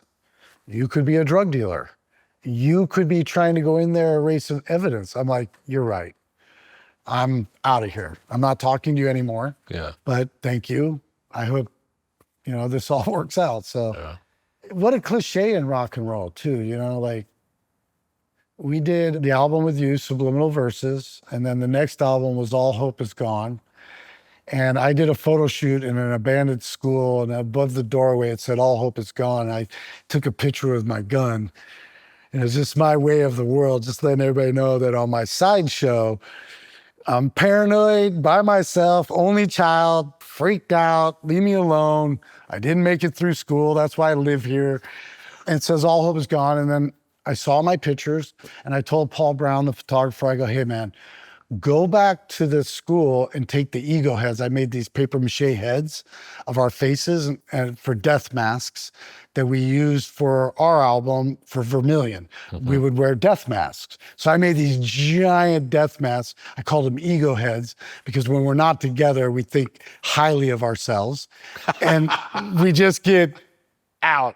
So I wanted to get together and light those fuckers on fire. So anyway, I told him, I go, take the heads to the stairway under that All Hope Is Gone and get a picture. It's worthy. I go, I'm not a real fan of that. I go, I'll put money that some general said that or some lieutenant on a beach. All hope is gone, you know? I go, I don't want nothing to do with that. He doesn't. He comes back to show everybody the pictures. And I go, watch this, Paul. I go, these guys are going to want to call it the album this. So we throw it down and Corey Taylor goes, All Hope Is Gone. Let's call the album that. And Joey goes, I was going to say that. And I looked at Joey and I go, but you didn't. That's amazing. And I was like, yeah. And he's like, I swear to God. I was like, whatever, man. The history books will say that Corey Taylor said it. And I told him, I go, I knew both you guys were going to say this. And I get it. We're in Slipknot. I go, but even the clown thinks there's hope. I'm like, do you think we should be the kind of band that doesn't promote hope? Seriously, are we so weird, pushing ourselves so much to be anti? What about our kids, man, out there that carve and that we have to talk to and get them straight, you know? And they're like, it's all hope is gone. Paul died after that tour, and I knew. I was like, oh, okay. It wasn't for the kids. It was... I'm like, what a cliche. I'm like, this is horrible. This is VH1. I can't stand it. This is absolutely no good.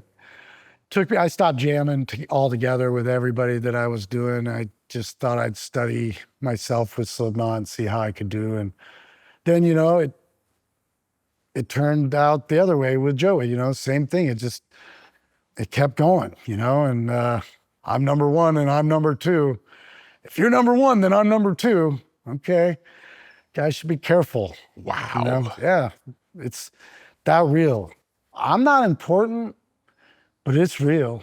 You know what I mean? It's the web I'm in and the voltage that we've let out in the form of frequency, electricity, and the loss and the love, and it's real in a way that hurts. And people die. You know what I mean? But like, why do I deserve to be here when two of my favorite hard rock writers of all time, what?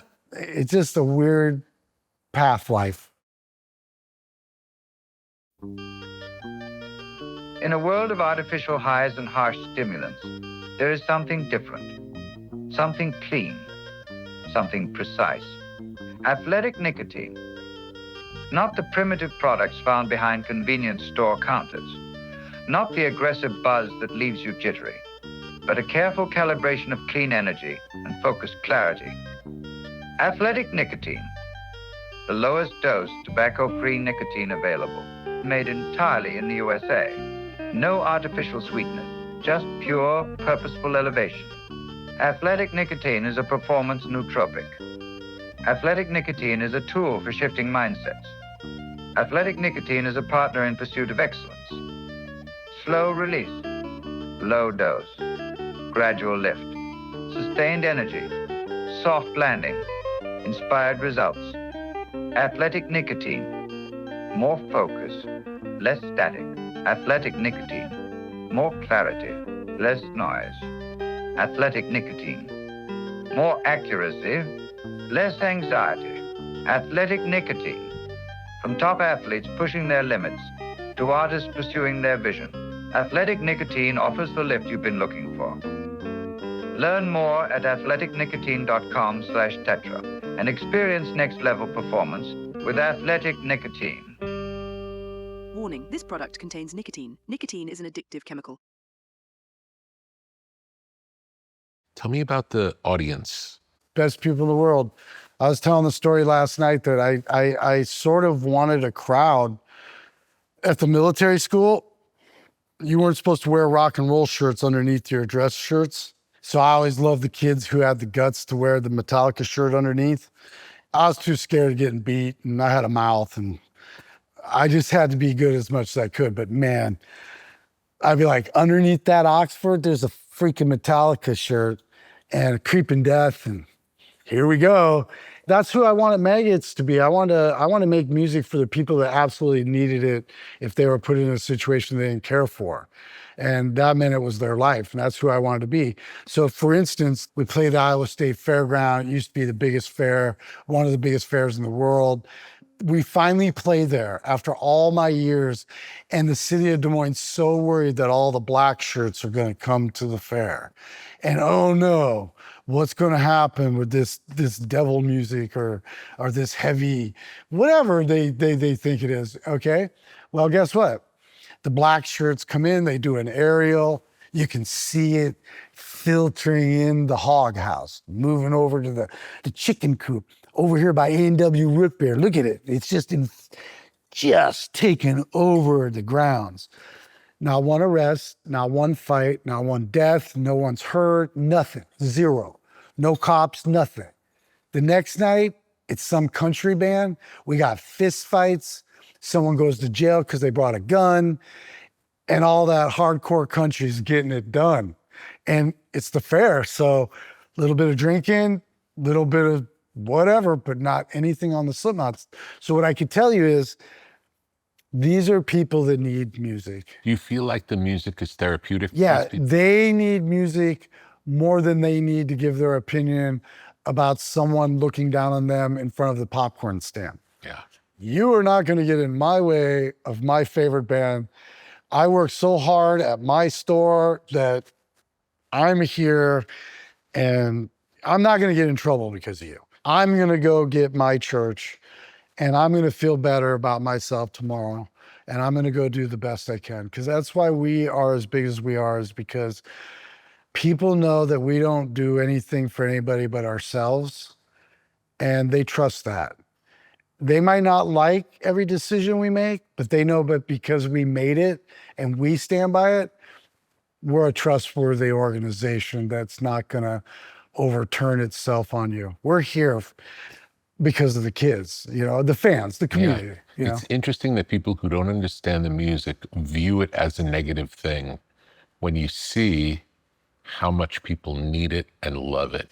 And maybe it's the only place they feel like they belong. I'm gonna start crying. It's true, man.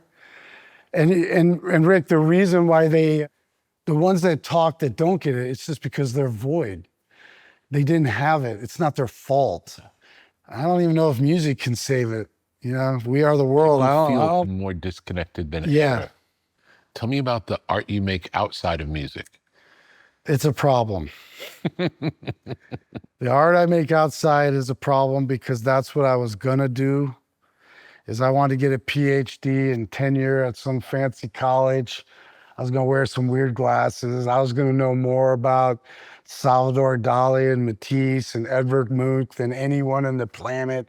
Impressionistic painting was gonna be my expertise. If the History Channel needed an expert, they were gonna call me. Yeah. I was gonna know everything, and I was already on my way. Yeah. And the only thing keeping me is I got some sort of speech thing.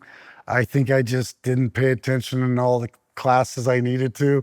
So if you're going to be into impressionistic painting, you better be able to pronounce French painters' names and cathedrals and stuff. And that was going to be a lot of work. But I wanted to date college girls and have fun, drink beer, and just be that real liberal, crazy professor. So Slipknot destroys everything in my path, And I told people I could say that to you, and I told people that you were one of the few that would understand and would laugh. Yeah. Because it's just, what are you gonna do when you help create something that gives as much as it does? And it literally powerhouses. I could go on and on. Right now, I'm currently suffering from Slipknot. Just get out of the way. You're not doing that. How dare you think you're going to do that? I don't. Would you say that Slipknot has a life of its own? Oh, it's so big, bro. It's fucking, it's like Van Halen VH. It's like the Van Halen logo. Yeah. You don't even need to see A-N Halen. You just see poof, poof, and you're like, God, look at that. That's a wave. It's like a Peterbilt. semi, the dog and stuff like Van Halen. That's how big we are. It's like Tribal S, like Slipknot. You hear one bar of tone on the radio, you're like, could it be? You hear that Slipknot tone, one bar. Could this be new Slipknot? That's big. And now you see people all over the world. All over the world. Wearing masks. It's a whole movement. It is. And yet, that's probably my zero, right? Like, it's all so big and I'm just zero. Like, you know what? I mean, how do you deal with it? Like, I haven't found the comfortableness in like, we're big and it's bigger than me and I'm the clown and here I am, but so what? You know what I mean? You know what I mean? It's just weird. I learned so much of things I can't put into words to what I would call people are just grinding. Yeah. I'm picking up life skills. Yeah. I've met a couple million people. Yeah. Like, pardon me if I barf, your hand's really wet. I love you and I'll give you the shirt off my back, but I watched you pick your nose. I've watched you for 40 minutes and now you're here and you're like, man, like I'm going to vomit, but give me a hug. I love you. So it's just, man, who knew, man? Who knew? I've already accepted that I'm not going to get anything I want in life. I'm married 33 years. I'm blessed. My favorite person in the world is my wife. Great. 4 kids, 2 girls, 2 boys. I've got it all, but who knows?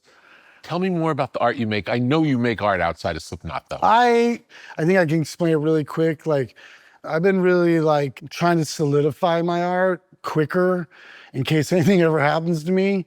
And I haven't done very good speaking about it because people make me angry. So I go right to 11.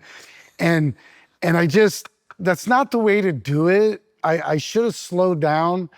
And, I should have let people know, like, I would never use AI to write a Slipknot song because why would I ever do that? I don't need to do that. But what I do is I look for the glitch in anything in life. Yeah. And there's glitches in AI. And I picked up very early that it was going to get smarter. So I figured the early days when, you could get 30 fingers, that this is where we need to be. So I'm way ahead of the curve. So what I did was I just sort of started art that encompassed everything. Yeah. So I started with some words. I went deep in my head. What do I want to see? What's the collection of the familiarity of life, the database, the machine? Hello, I'm your pocket producer. What would you like to see? And all of a sudden, and I'm like, oh my God, who knew? But it's not anything. It's not human. Yeah. It's interesting to the human, but it's not that I'm going to even look at it again. So I start there, I do a big print, and then I get a stencil of it, and then I spray paint over it, just slowly destroying it. The human on demanufacturing, on all these other layers that could be judged as, I don't know, cheating or not creating. I don't know, but I know that I'm going to get in the machine. And so by the end of it, I've gone kindergarten. So by the end of it, I've introduced poetry, script, coding, prompts, painting, photography, but basically everything I try to master as a Renaissance man, I get it all in there. And then I end with finger painting. Nice. And I fold it and then I end it. And that's the last layer on that conglomerate of learning in life. The first layer was the recent layer of teaching of reality. Mm-hmm. I'm sure when we went green screen, people were as easily angry as they are with AI. Why do they allow the green screen in Marvel movies? Yeah. It's fake as hell. So that's what I'm doing as of lately, is combining all my talents and smacking them down into one knowledge that makes you really have to decide. I think when you take someone who doesn't need AI and can create anything, but then takes AI, creates everything and brings everything of one canvas, what happens is hopefully I'm going to make you think more about all of it. Yeah. Instead of just AI is taking away jobs and it's not real. It's just like, look, I don't disagree, okay? But everything in life created by humans has a possibility, and it is doing good things. Maybe it's doing more bad things. I don't know. But it's a tool. It's a tool. And I'm telling you, as a human being, that tool is no good without you. 100%. It's no good without you. It doesn't print. It doesn't translate. It doesn't sing. It's not in time. It's not even real. But it is a good start. It's a tool. Especially if you can't get someone on the phone, or maybe money's a little, you just need to get some things. I love the idea of getting a head start. So I'm really into that. And then there's a game, Minecraft. You've had to have heard of it. So Minecraft gives you the ability to use the engine to make your own. And so I have invented a world known as Vernearth, and I've taken the engine of Minecraft and I have flipped it. Because I know a little bit of coding from the day. I'm 56, I was there when it all started. So I've taken Minecraft and turned it on its head. I think it's probably one of the biggest pieces of art I've ever done in my life, because I've gone in and changed their parameters. Yeah. So for example, they have a pig, right? I went in and changed the skin of the pig to glass. But what I did was I took their glass block and I took the skin of the glass block, their art, off the glass block, and I gave it to the pig. So now the pig is glass, but their glass block, not some glass block I made. I'm using theirs. So you have that familiarity of their color and their scratch. You're getting mine because I made the glass pig, but I'm using their block, so you still feel comfortable within their world. But what I have created, oh my, I never knew. Can other people see it? Oh yeah. People are playing. I got kids playing with me now. It's online. Oh, great. I've released it. It's called Vernearth, and you need a Microsoft account like you would any game. Yeah. And you need to buy a Minecraft. Yeah. And then once you own both of those, like you would Steam or any game, you type in my server, and then you come on and see the clowns on at 3:30 in the morning making an iron farm. And you're like, hi, do you have cows? I'm like, I'll bring some over. And I go over and grab some cows and I'm helping you herd it. And you're like a Slipknot fan going, Amazing. is this real? And I'm like, of course it's real. How much time do you get to spend doing that? I spend half the day on it. I'm insane. Really? It's all dedication to my mom. She was into science fiction. She had a world, and I made her, she passed of dementia and Alzheimer's and TI strokes. And I had asked her if she ever had written a book around science fiction. She said no, and I asked her to write one before she passed. So she did, and it's very intense, and it's too intense for me to take on without a team. So I decided that I would birth the world from it. And as I got more organized, then we could say that this was from here, and then I could bring people over there. So I've been working on it 4 years. I'm on it every minute I can be. If my wife is watching TV, I will be working on Vernearth. It's like a soldering board, but it's digital. The things that go on in Minecraft, you can't even, it's based off of automation, so you can trap the automation and you can get the machine making things for you out of your creation. And then you show up and you're like, you made an iron farm, and I have all this iron since I woke up. And it's mind-blowing, the creativity and the mind that goes on in this. And all my kids played it, and I made a roller coaster, and it's all Slipknot themed. And I'm really trying to help behavioral health and mental health awareness. So I'm there monitoring people, the way they talk, and because I have kids of my own, and games aren't, there's a lot of bad stuff that goes on. How has being a father changed you? Well, that's a hard one, because I'm on a path.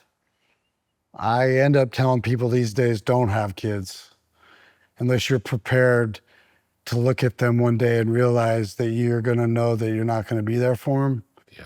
And these are the facts that I tell you about. This is what won't let me get up in the morning, is these thoughts of not being here for the people that need me. I can't handle these sort of life lessons. So being a dad And losing a child, it's a fragile thing now, and it's been ruined. You know, if one of my kids just randomly wants to call me up at 11 at night to say I love you, I see the name and I just go to negative, you know. I figure this is not a good call this late at night. Somebody's hurt, something. And there's that, I don't know, it can't be a disorder, but I don't think it's a phobia. It's like I don't think it's a disease, but there's a thing where people can't be happy because they are convinced that something bad's gonna happen 1 minute. And honestly, I have that. And it happens to me every week, where just 2 weeks ago, I was in the studio and I was feeling good. And then my assistant gets a phone call and she's, what? Where are you? And I was like, who is it? And she's like, Chantel. And my wife fell and cut her head open, 12 staples. And I told her, I go, man, I actually was calm. I started relaxing. And right when it happened, you called. And it's not your fault. I'm just telling you, I'm cursed. I guess where I'm at now, really, because I think I'm being groomed to be strong for the day I need to be strong. And I don't know when that is. I don't know if that's my death day, but life has made me incredibly strong. Yeah. And I literally drive around in my car laughing, thinking, I have no one to talk to. Everyone's human. What's someone going to tell me that I'm not going to tell them? You know what I mean? Like, I get it. I've got it. I've been here. So it's a very frustrating place to know, like, you can't even bitch. But I know it's for higher purposes, so I go with it. And I'm figuring, wow, I made it this far. Maybe I will make it the whole way.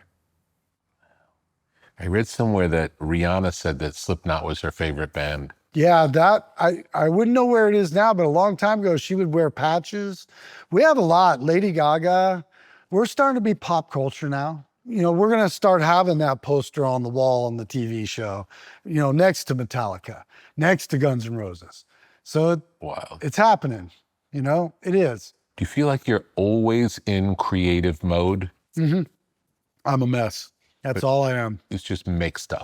If you could just set me off all day long and then have a cot and just go, you're going to fall down. And I'll be like, yeah. And then sure enough, you'll come in and I'll be toast. All I do, I cook, I create. I take a shower, I create. I'm a gardener, so I get to work with succulents and cactuses now. How'd you get into gardening? My mom was a master gardener, and she always told me that when I understood that I could give life as a man, that I'd get addicted. And, you can give life to a plant from a seed, and I did. Suddenly that plant, when the raccoon was trying to take my tomato, I took it a little personal. I'm like, dude, I grew this thing. You can have a tomato, but you need to ask. You need to take my stuff. And you can't take them all. Yeah, you can't take them all. What are you doing? So I started doing it. I used to run my mom's plants over all the time, and she'd give them funerals. She'd literally go outside with a flower and some water and cry. And I'd be like, God, my mom's weird. But then I got older and I understood. And then, of course, I felt bad for everything I did. But, yeah, Rick, all I want to do is create. That's all I'm good at. I'm not good at anything else.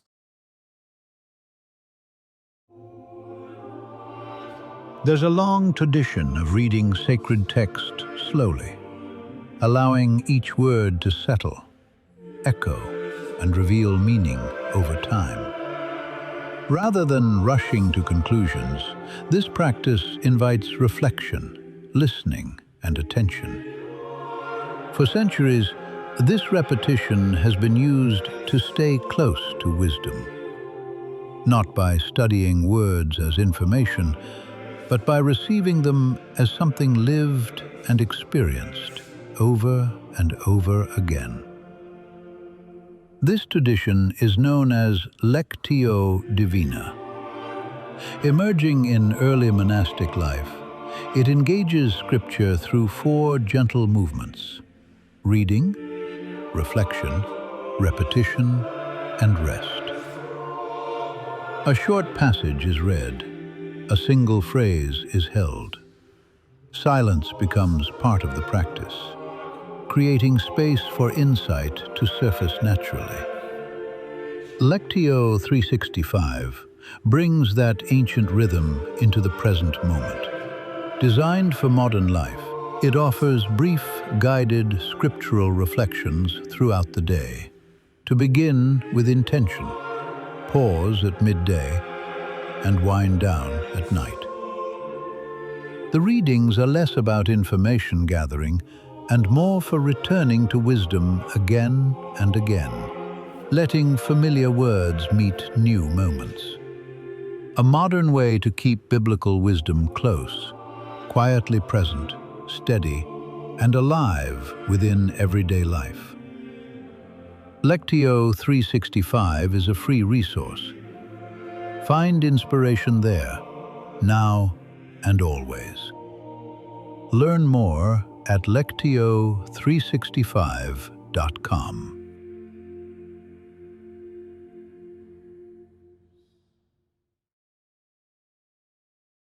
Tell me about the album package where you pull open the package and there's a mirror. Yeah, so Iowa, sophomore albums end up being highly anticipated for lots of reasons. A lot of people think you're going to sell out. That's just talk and chirping around you, jealousy, and people, we'll see if you're still as extreme the next album when you get a little money if you do and all this. So I put a goat on the cover, and there's a lot of reasons for that. One, you know, I love what goats represent, true billy goats. You know, they piss on themselves, they stink so bad because they're the ones. And they protect everyone, and they got an attitude. They'll get on your car. They will go through your door. They'll eat your tree. They'll eat a pop can. They'll eat a rock. Anything. They are, I mean, they're my favorite, okay? And they're pretty rare in Iowa. They're not everywhere. But what it is it's the goats on there, and everyone's obviously like, look, see, devil music. And then the bottom line is you open it up, and if you're a good mom or dad, and you got to check it out, make sure there's no blasphemy on the inside, you open it up, boom, there's a mirror. And you're part of it. And I got you. You know why you're there? Because you're a good parent, and you're checking it out for your kid. But look, you're a part of it. And Slipknot's a little weird, so it's not a perfect mirror. You know, it's more of like a carnival mirror where you're a little twisted like us. That's because we ask why. And that's what we do here. And why is a hard question for a lot of people if they're safe in the because. I'm not into because. I'm into learning, you know. I want to know why on everything. So I put a mirror, a portal, and you open it up. And then the way I designed the paper layout, you got to take it and you can flick it. And it'll go, and then everyone's got a picture to sign, because when we were signing our first one, you had to turn pages. I was like, screw that. In stores are like 4 hours. We got to move this stuff. So lay it down, everybody's picture, next, you know, sign, next. How would you say the band is the same as when you started, and how has it changed? We are all wiser. We have all set our ways. There might be a few still looking. There's 5 OGs. You got the original singer, you got the original 2 guitar players, you got the original DJ, and you got the clown. Of course, we're friends, but we don't hang. And if others do, I don't know about it. And it's not that I don't care, but we're best up there, and that's when I can love you the most, because I got an awful, hectic life that I don't think you want to be a part of anyway. You know, there's a lot of pain. Lately, it's been really nice for everyone to be in their 50s. Yeah. With age comes wisdom, and we're all growing wiser, and it's in our benefit. We're able to look at what's happened, the negative, the positive, and the embarrassments, the accomplishments, you know, the real love of what we're doing. And we're still doing it. Yeah. And we need to, and we won't do anything else. You know, I don't know how much longer I can do it. I'm in a lot of extreme pain that I can't get in control of, because I've given 190% of myself. Yeah. I miss my dudes. Joey used to get on me, man. He was the one. He made me the best I could ever be. You know, I like to think I did that to him. I used to say we were nemesis because we always just argued, but you know, it's not until someone's gone that you realize they bring the best out of you. Again, I mean, there's no one in the world that played more drums with Joey than me and Chris Fain. I got to do that. I got to learn from him every night. I got to follow that human being. I can't get over the number one and number two. It's a wild story. And if you knew, you know, knowing Paul, Yeah. you know, he would never want to be number one, but he would want number one to recognize that, hey, I'm with you, so I'll be number two. So it was straight fire on ego on the one part. Yeah. And it was just straight love and something else, but they were a team. And, you know, I hate to say, but, you know, Joey really had a hard time with Paul, you know, going. And I don't think he ever wanted to write with anyone else. I don't think he ever wanted to jam with anyone else. And his dude was gone, you know, and that's just how it's felt, you know. And then both of them, 1 and 2, you know, you can't write that. You can't understand that. You can't take it away. It was only going to happen this way. You know, it's so bizarre. I'm still trying to figure it out. You know, we're not gonna. Yeah. I mean, I imagine I was thinking about all the records that you've done when I was told, and I was thinking about the Cult, Yeah. stuff that I loved when I was so young and you were doing it already. And I'm just sitting there listening to Electric, and God, I can't even imagine where you've been and all the souls from Adele to obviously Johnny Cash, but even Slayer, whatever, like just heavy stuff, man. It takes, I do believe in that. I believe there's humans that have an ownership on something and some don't. I don't know if that makes you special. It doesn't. Yeah. Yeah. And I'm not looking to be special, but man, it'd be nice to like, just once, like, God damn it, just someone talk to me. Just for real. Like, I need an alien. Someone just, why do I have to have all the answers already? Why? Why haven't I quit? You know. Does the feeling go away when you're on stage? Oh, man, I turn into I guess, the result of the human condition. I talk to myself. I got a problem with my jaw being open because I got the mask and I'm just talking to myself. No one can see me. So it's like, I just am talking. I'm like, fuck this and you and, you know, this, and then backflip, front flip, drums, baseball bats, over here, just wet, gross, hot, dudes up on you, slamming so hard your neck feels like it's gonna roll off. It is God, it's all I have. It's the only thing that's never turned its back on me.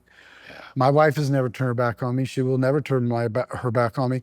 But if she's ill, yeah, music is the only thing that's always been there for me. And I don't even need to hear it for it to be there for me. It's in here. Yeah. So we get it. I gotta have it. I gotta be so out of it that at 2 a.m, when the bus starts, all of a sudden you'll see me go, I'll take a deep breath and I'll be like, peace, I'm out.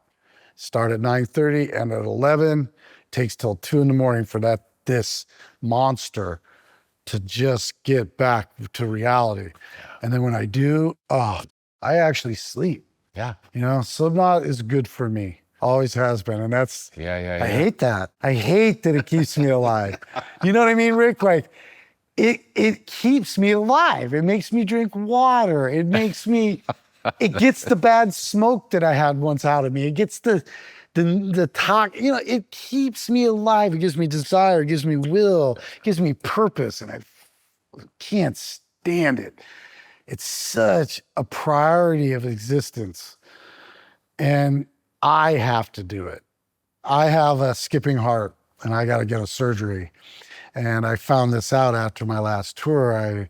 I went in, I wasn't feeling good, and I went in, and the nurse was trying to get an AKG thing going on me or whatever, and it just wasn't happening. I kind of fell asleep, and I woke up. I'm like, "Are you gonna get this thing?" And she's like, "Oh, it's not working." They thought I was having a heart attack right there. Anyway, my heart skips, and I've taught myself to be like a cross-country runner.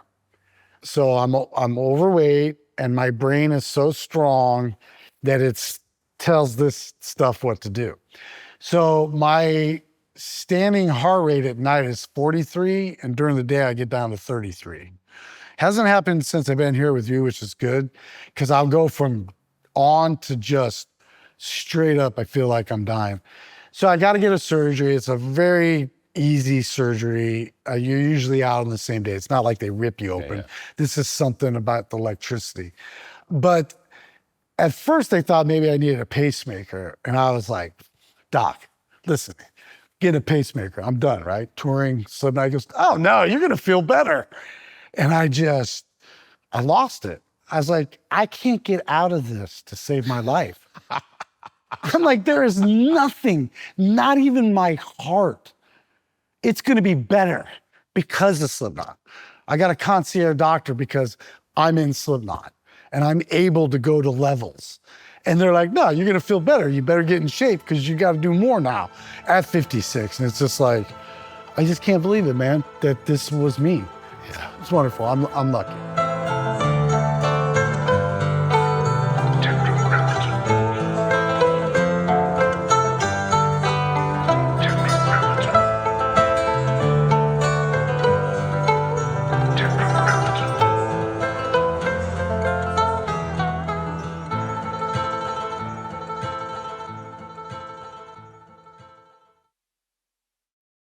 Tetragrammaton is a podcast. Tetragrammaton is a website. Tetragrammaton is a whole world of knowledge.